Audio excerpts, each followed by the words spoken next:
इतिहास में स्पीति का वर्णन नहीं मिलता।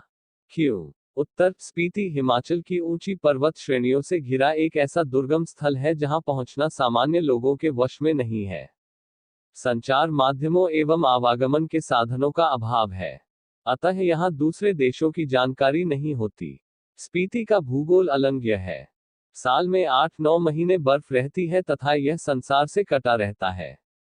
दुर्गम स्थान के कारण किसी राजा ने यहां हमला नहीं किया, इसका जिक्र सिर्फ राज्यों के साथ जुड़े रहने पर ही आता है।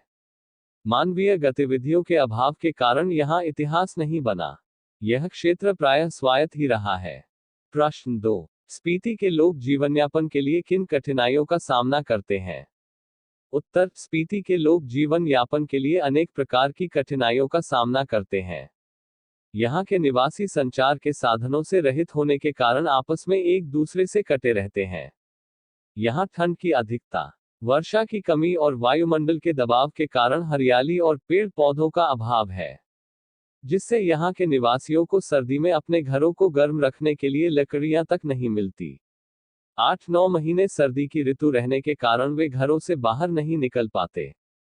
फसल के नाम पर यहाँ साल भर में एक बार केवल जौ और गेहूं उगती है।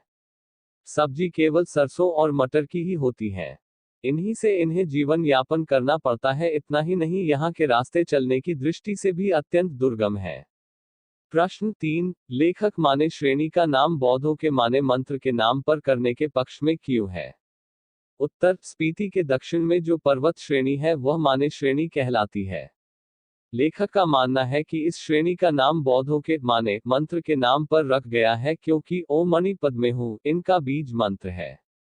लेखक इसे बौद्धों का बीज मंत्र और संक्षेप में माने कहकर पाठक के समक्ष यह तथ्य रखता है कि इस श्रेणी में माने मंत्र का बहुत अधिक जाप हुआ है और उसे ध्यान में रखते हुए इस श्रेणी का नाम माने ही दे डालने के पक्ष में है। प्रश्न 4, ये माने की चोटियां बूढ़े लामाओं के जाप से उदास हो गई हैं, इस पंक्ति के माध्यम से लेखक ने युवा वर्ग से क्या आग्रह किया है?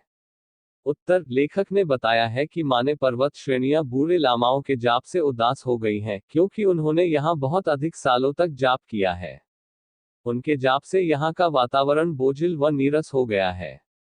लेखक पहाड़ों व मैदानों से युवक युवतियों को बुलाना चाहता है ताकि वे यहाँ आकर क्रीड़ा कौतुक करें, प्रेम के खेल खेलें, जिससे यहाँ के वातावरण में ताजगी व उत्साह का संचार हो।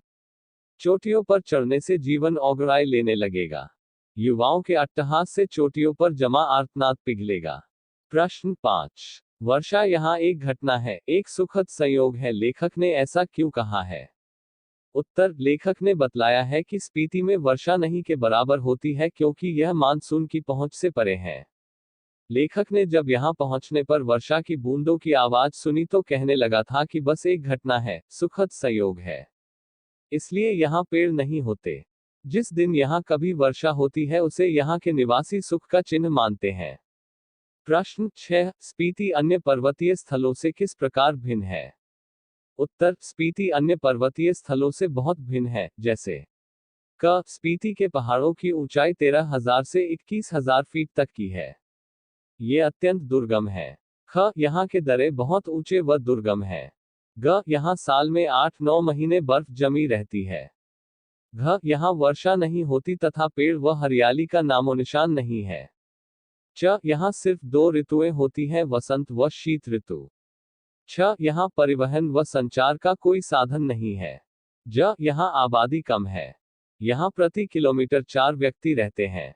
झ, यहाँ पर्यटक नहीं आते, अतः यहाँ का वातावरण उदास रहता है।